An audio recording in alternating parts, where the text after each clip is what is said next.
네. 시장에 대한 10월의 방향, 4분기에 대한 방향 설정을 위해서 오늘 이분 모셨습니다. 이베스트 투자증권의 염승환 이사님 자리하셨네요. 어서 오세요. 안녕하세요. 네. 요즘 장 힘듭니다. 9월에도 힘들었는데 10월 되면 나아지겠지, 명절 지나면 뭐가 좀 달라지겠지 했는데 명절 이후에도 여전히 좀 부침이 크게 나타나고 있는 장입니다. 환율이나 금리, 유가 부분 이렇게 삼고로 달렸던 이제 매크로 데이터들은 조금 안정을 찾았는데 그래도 시장이 뭔가 상승에 강한 재료를 못 찾고 있는 느낌이에요. 지금 장 어떻게 판단하십니까?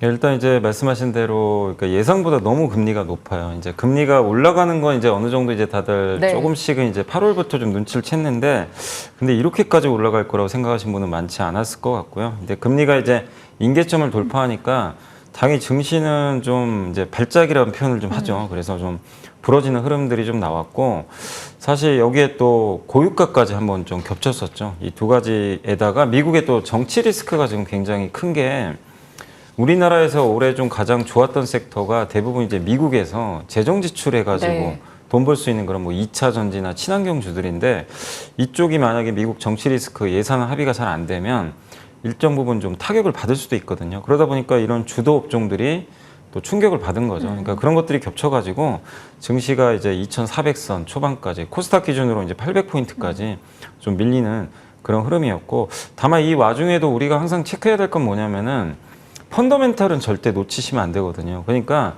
이게 어떤 기업이 주가가 올라가는데 펀더멘탈이 악화되는 경우들이 있어요. 그럼 그럴 때 뭐 조심을 하셔야죠.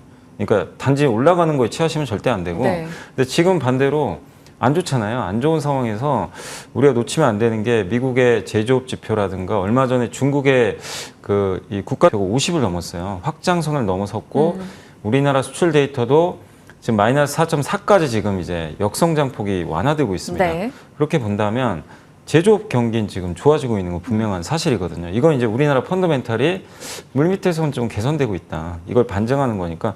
근데 그렇게 본다라면은 우리가 지금 매크로 때문에 좀 어려운 건 사실이지만, 이 구간에서 뭐 시장이 끝났다 이렇게까지 볼 건 아니고, 언젠가 이런 것들이 반영이 되겠죠. 이 매크로 이슈가 좀 완화될 때.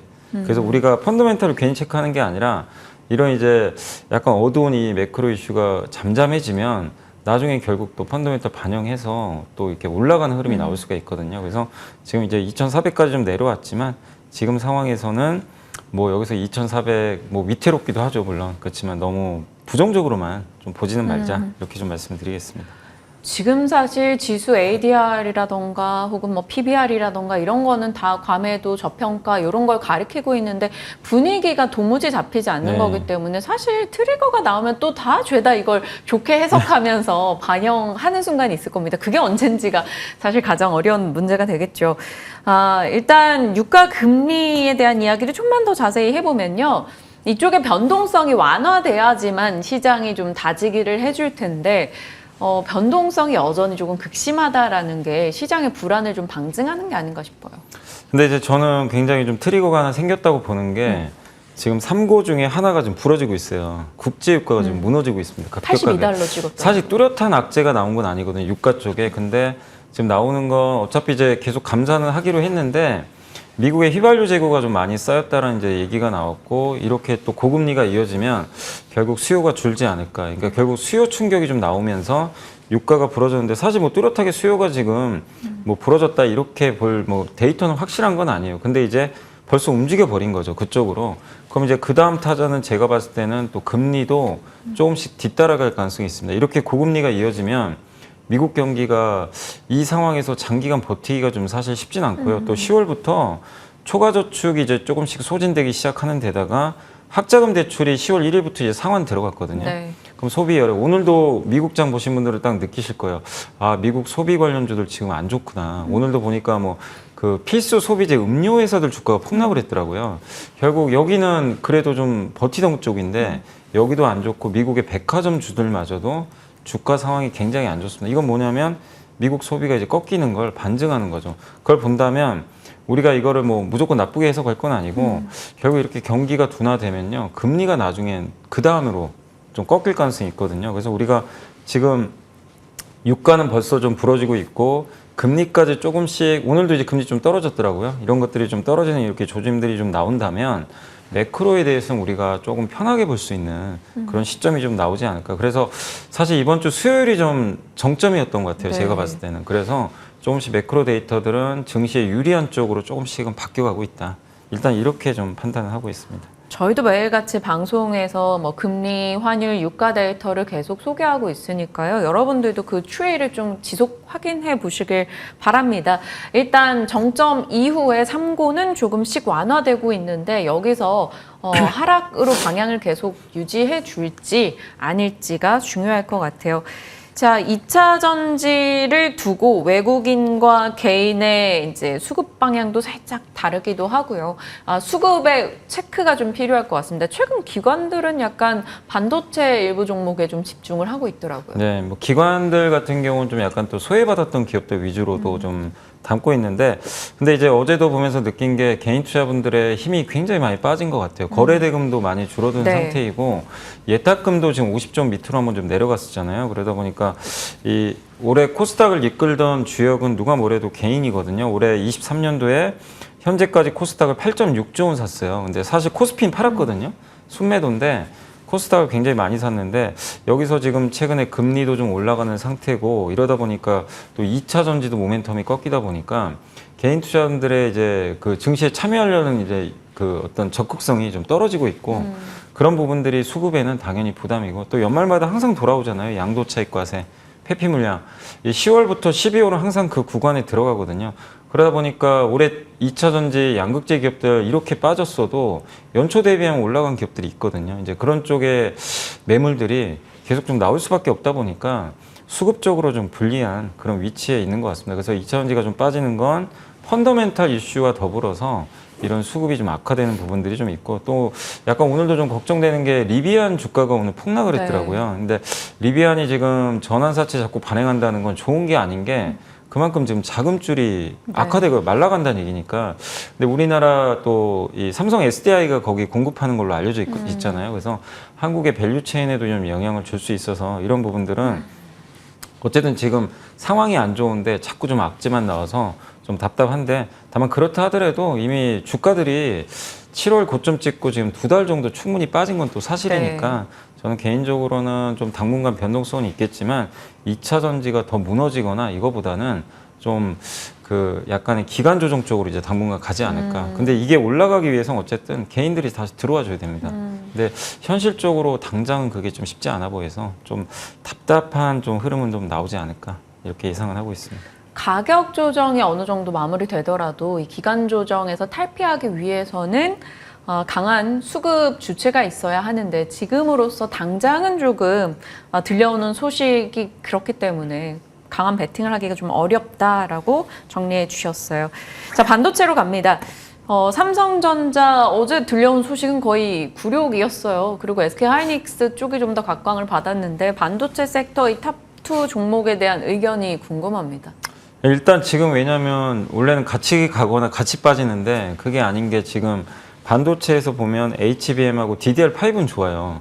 근데 기존의 전통 이제 반도체 수요는 아직 안 좋잖아요. 그건 내년도로 기대를 하고 있거든요. 근데 삼성은 지금 여기서 밀리고 있습니다. HBM3도 밀리고 DDR5도 사실은 하이닉스가 더 위에 있는 걸로 많이 알려져 있죠. 근데 어제 보도는 또 엔비디아에 그 물량을 보냈는데 엔비디아가 거절했다. 네. 이거 가지고는 안 된다. 이랬다고 하는데 그게 진짜인지는 저도 우리는 뭐 아직은 정확하게 공식적인 입장이 나온 게 아니라서 알 수는 없는데 그게 사실이라면 삼성전자 주가에는 당연히 부담이 되겠죠. 왜냐하면 HBM3가 그래도 지금 반도체에서 거의 유일하게 수요가 나오는 그런 쪽인데 이게 하이닉스의 지위를 더 공고하게 해주는 거잖아요. 이렇게 비싼 반도체를 하이닉스만 제대로 만드는구나. 이게 이제 각인이 되면 삼성전자에 대해서는 이제 어떻게 보면 이제 같은 업종인데 한쪽은 공매도가 나오고 한쪽은 오히려 매수가 들어가는 이런 롱숏 플레이가 또 가능할 수도 있어서 삼성전자 주가에는 좀 부담인데 다만 이거는 어디까지나 좀 공식적인 지금 부분이 나온 건 아니기 때문에 우리가 좀 지켜볼 좀 필요는 있는 것 같고 다만 삼성전자든 마이크론이든 어쨌든 이게 수율이라는 건 만들면서 개선이 되거든요. 그래서 저는 어느 시점에서는 공급은 다 가능하지 않을까. 특히 엔비디아 입장에서도 이게 하이닉스에만 이렇게 받는 거는 굉장히 좀 부담스럽거든요. 여러 밴드를 통해서 받는 게 훨씬 또 유리하고 또 엔비디아만 있는 게 아니라 지금 이런 AI 칩을 만드는 기업들이 되게 많이 있어요. 미국에도. 그렇기 때문에 수요는 충분하지 않을까. 그래서 약간의 좀 삼성전자 좀 기간 조정은 좀 있겠지만 그 대세에는 저는 큰 지장은 없을 것 같고, 그리고 내년도에 반도체 그림은 HBM3나 DDR5는 내년 상반기까지 여전히 좋지만 하반기에는 이제 기존 전통 수요가 붙을 거예요. 그래서 좋아지는 그림은 명확합니다. 특히 마이크론 CEO가 직접 언급을 했잖아요. 이번에 실적 발표에서. 그래서 저는 지금 오히려 이렇게 부진할 때 뭐 하이닉스냐 삼성전자 이렇게 너무 편가르기보다는 전체적으로 좀 반도체에 대해서는 내년을 보고 좀 긍정적인 좀 그 흐름으로 좀 포트에 담는 것도 괜찮지 않나 이렇게 좀 생각을 하고 있습니다. 그런 맥락에 자동차도 들어갈까요? 자동차가 실적 시즌만 되면, 그리고 시장이 흔들릴 때만 되면 그래도 펀더멘탈에 집중하자, 뭐 실적 내놓고 판매 데이터 좋은 건 이쪽이다 라는 것에 메리트로 부각은 됩니다. 그런데 그때에도 그냥 버틴다 정도지 막 치고 나가주는 느낌은 아니라서요. 자동차 쪽 대응에 대해선 어떤 생각이 있습니까? 그러니까 이게 현대차, 기아도 아마 지금 정의선 회장님이 고민이 더 커질 것 같아요. 주가를 보면서. 이게 본인도 한번 느끼실 건 뭐냐면, 야, 이렇게 돈 잘 벌고 이렇게 좋은데 주가 왜 안 갈까? 근데 배당도 많이 주고, 지금 시장은 현대차, 기아를 뭐로 보냐면요. 그냥 가치주로 봐요. 예, 정말 PER 뭐 3, 4배밖에 안 되는 데다가 배당 수익률이 한 6% 이상 나오거든요. 기아만 해도. 그러니까 이제 가치주로서 매력이 있는데, 근데 여기서 주가 레벨업 하려면 성장이 붙어야 되는데, 내연기관차 아무리 잘 팔아도 시장에서 잘 인정을 안 해줍니다. 그리고 시장에서 뭘 걱정하냐면 이 내연기관차 잘 파는 게 계속 유지가 될까. 왜냐하면 금리 이렇게 높은데 결국 꺾이는 거 아닐까? 거기다 환율이 만약에 나중에 또 떨어지면 지금 이익은 훼손될 수도 있는 거잖아요. 그러니까 이거를 미리 좀 걱정을 계속하고 있어요. 끊임없는 의심의 네. 대상이죠. 근데 그거를 풀어주는 방법은 전기차에서 보여주면 돼요, 사실은. 예, 근데 이제 전기차나 자율주행 쪽인데 이게 보여주려면 1년이라는 시간이 좀 남아있거든요. 왜냐하면 내년 가을 정도 돼야 미국 조지아 공장이 완공이 되잖아요. 그러니까 약간 이제 시간 괴리가 있다 보니까 그래서 저는 현대기아는 지금 투자해서 나쁠 건 없어요. 여유가 있는 분들이라면 배당도 많이 주니까 그래서 가치주 성격으로 기다리시면서 대응을 하시다가 이제 전기차 모멘텀이 붙으면 그게 이제 시장에서 제대로 좀 반영이 된다라면은 주가가 좀 크게 한번 올라가겠죠. 워낙 또 저평가돼 있으니까요. 근데 제가 이제 생각하는 건 뭐냐면 현대 기아가 좀 제대로 올라가려면 저가 전기차에 대해서 명확한 그림을 좀 그려줘야 될 것 같아요. 지금 중국이 제일 잘하는 게 저가 전기차잖아요. 뭐 BYD 같은 경우는 1,500만 원인가요? 제가 알기로는 1,500인가 1,800만 원짜리 전기차예요. 내연기관이 아니고 그런 차를 내놓고 있어요. 어떻게 가능하지? 그러니까 이제 현대 기아도 뭐 중국에서는 지금 경쟁력이 떨어져 있지만 네. 전 세계 시장에서 저가 전기차도 이제 하나의 큰 이제 이 축을 차지할 텐데 지금 테슬라도 일론 머스크도 저가 전기차 계속 지금 내놓겠다 언급들이 나오고 있잖아요. 그래서 저는 저가 전기차에 대한 뭔가 로드맵을 좀 명확하게 이번에 기아가 레이 전기차를 내놨는데 그렇게 하나 내놓지 말고 좀 어떤 라인업을 좀 구축해서 이 방향으로 가겠다. 배터리 뭘 쓰고 이런 것들에 좀 명확한 가이드라인을 시장과 좀 소통을 해준다면 그게 시장에서 받아들여지면 일단 밸류는 올라가게 돼 있거든요. 그래서 지금은 주가가 크게 가기 위해서는 좀 밸류를 올릴 수 있는 뭔가 전기차 쪽에서의 모멘텀이 좀 필요하다. 이렇게 좀 말씀드리겠습니다. 네. 자, 이제 4분기 시작입니다. 출발은 조금 힘들게 시작하고 있는데 4분기 동안 저희가 관전 포인트로 잡아봐야 되는 내용들 어떤 게 있을까요? 지금 뭐 어차피 2,400까지 빠졌고 코스피 PBR 기준으로 0.9배 밑으로 떨어졌거든요. 그래서 지금은 도망갈 게 아니라 용기를 낼 때다. 라고 말씀을 드리고 싶고 아까 말씀드린 대로 지금 분위기가 금리, 유가, 환율 다 피크아웃 조짐이 좀 보이거든요. 그래서 매크로가 너무나 괴롭혔는데 이게 조금씩 꺾일 조짐이 지금 보이고 있어요. 오늘 미국 증시도 그런 흐름들이 나왔고 또 미국 경기가 안 좋은 게 사실은 이게 증시에 또 오히려 지금 도움이 되고 있죠. 지금 최근에 나오는 게. 근데 그런 부분들이 나오는 것 같아서 물론 이제 오늘 밤에 고용 지표가 또 변수긴 합니다만 금리, 유가, 환율이 좀 피크아웃 됐다라는 이제 가정하에서는 지금은 비중을 좀 코스피 중심으로 늘릴 때가 아닌가. 그러나 이제 올해 너무 좋았던 코스닥의 테마주라든가 이런 개인 비중이 높았던 기업들은요 올해 연말까지는 좀 기간 조정으로 좀 갈 것 같아요. 그래서 지금 선택은 대형주 중심으로 좀 보시는 게 좋을 것 같고 반도체라든가 이제 조선같이 그 대형 수출주가 아마 이제 내년도에 실적이 좀 상당히 좋을 걸로 좀 기대를 하고 있거든요. 그래서 이런 코스피의 대형주 중심으로 이렇게 좀 많이 빠진 구간에서 천천히 분할로 비중을 늘려가시는 게 어떨까. 그래서 지금은 현금화해서 뭐 도망가겠다, 무서우니까 피하겠다 이게 아니라 오히려 지금은 좀 용기를 낼 때가 아닌가. 예, 그 근거는 우리나라의 펀더멘탈 좋아지고 이 삼고 현상이 좀 완화되기 시작했다는 게 저희 좀 이제 포인트라고 좀 말씀을 드리겠습니다. 펀더멘탈, 3고의 완화, 그 가운데서 우리가 좀 긍정의 시각을 유지하면서 바라볼 내용들에 대해 이야기 주셨습니다. 이베스트 투자증권의 염승환 선생님과 함께했네요. 고맙습니다. 네, 감사합니다.